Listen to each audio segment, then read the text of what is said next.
Hello guys, hello, this is for Virgo. Virgo, welcome dito sa aking channel, Kapalaran 888. Welcome. Alamin natin Virgo kung anong messages, vibration, gabay energy para sa inyong lahat. Alright. Virgo. Ano bang message ang kailangan mong marinig? This is for Virgo.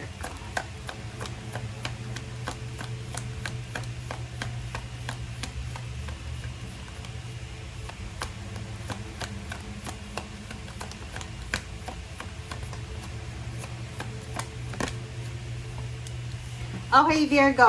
Main female. Maybe this is your energy or other energy siya ng iba.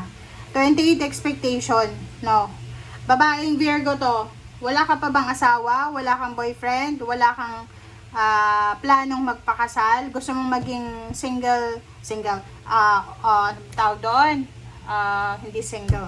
Single for life. Okay, single for life. Gusto mong maging dalagang, matandang dalaga ba? Maiden, parang ganun.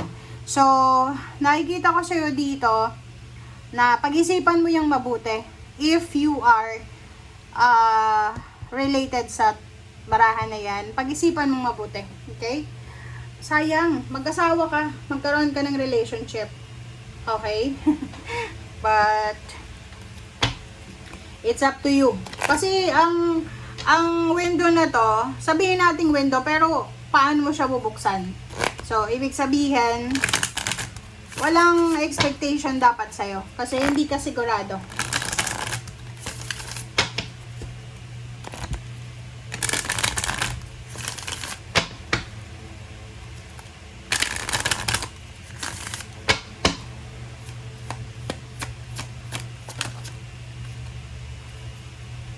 Alright. Asan na yun?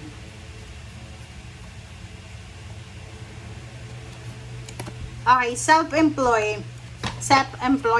Self-employed ka ba? So, dito sinasabi Virgo ng barahan na if gusto mong magnegosyo, sinasabi ng barahan sa'yo dito tapos natatakot ka, mag-research ka kung ano yung gusto mong inegosyo. You need to undergo training, skills training, or mga strategies sa negosyo, ganito. So, wag mo tong take for granted ha, kasi ang sabi ng baraha dito, lahat tayo dito, especially yung mga Virgo, you are inborn entrepreneur. So, lahat tayo may kakayahan mag-business. But, depende yun sa atin, kung interested ka ba or hindi. Okay? So, sinasabi ng barahan na napapaligiran ka ng magical opportunities, especially sa pagbe-business. So, kailangan mo tong i-grab yung mga opportunities na yan. Healing heart. You're a powerful healer. Keep up the good work. So, yun. Sa relationship and emotion, sinasabi ng baraha sa'yo, if you are single, babae ka man o lalaki, hindi ka nagkakaroon ng relationship after your breakup, after your first loves, because may trauma ka. Sabi ng baraha sa'yo, huwag kang mag-alala. Hindi lahat ng tao pare-pareho ang ugali. And there's nakatadhana talaga para sa'yo. And once na makita mo na yon or makita ka na niya, ang kailangan mo lang is magtiwala ka. Pagalingin mo yung puso mo from the traumatic experience na naranasan mo sa past. Okay, so happy tayo ngayon. Sabi ng baraha sa'yo dito, ihanda mo yung sarili mo kasi ngayong linggo ay magiging masaya ka. You will be happy. You will celebrate victory, success, happiness, good life. The King of Cups is here. So, sinasabi ng King of Cups sa'yo na peaceful. Okay? Peaceful yung buhay mo sa linggong ito. Walang masyadong gulo, walang masyadong problema. Basta peaceful ka lang. Okay. May nakikita ko dito, Virgo. Posibleng ikaw ito or ikaw yan. So, pwedeng isang water sign, Pisces, Scorpion, Cancer, ang humihingi sa'yo ng tulong. It's either financial health or emotional health. Or pwedeng ikaw to natutulong sa isang water sign.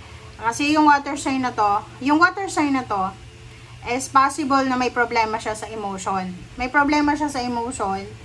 Tapos, malungkot siya. So, nakikita ko sa'yo dito na you are parang giving support emotionally and financially sa taong yan. Okay, Chariot. Meron kayong pinaplano. You're planning to travel. You're planning to purchase gusto mong bumili ng sasakyan ba? Kasi sa nakikita ko sa'yo dito, posibleng makakapag-desisyon ka na. Okay? So, ilang beses mong kino-contemplate siya. And now, sinasabi ng barahan na makakapag-desisyon ka na. Malaking halagang pera to, Virgo, na darating sa'yo. Maybe you're planning to move. Pwedeng gusto mong lumipat ng company na pinagtatrabahuhan mo, lumipat ng lugar na tinitirhan mo. And sa nakikita ko sa'yo dito, syempre kung magre-resign ka, lalo kung matagal ka na dyan sa company na yan, makakatanggap ka ng mga back pay, mga kung ano-anong payments from the company, lump sum of money, or pwedeng may mag-offer sa'yo ng offeran ka ng company or ng boss mo ng promotion or salary increase para hindi ka na lang umalis. Parang ganun. Okay, Zero the Fool. So, maraming magsisimula sa buhay mo sa linggong ito. Lalo na tungkol ito sa pananalapi.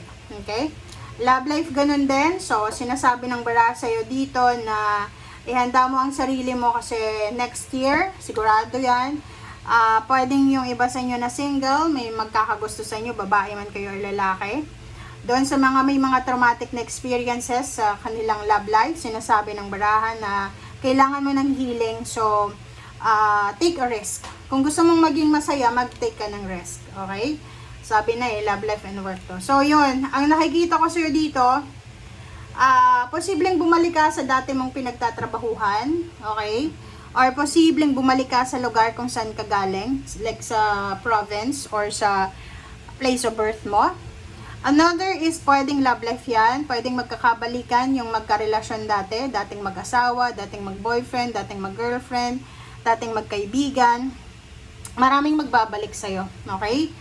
Virgo. So, ihanda mo yung sarili mo and sa ilalim mo dito is 3 of Cups and 5 of Wands. So, after the competition, after the misunderstanding, you are celebrating kasi may closure na. So, there's a reconciliation, renewal of relationship, lalo yung mga dating mag-asawa.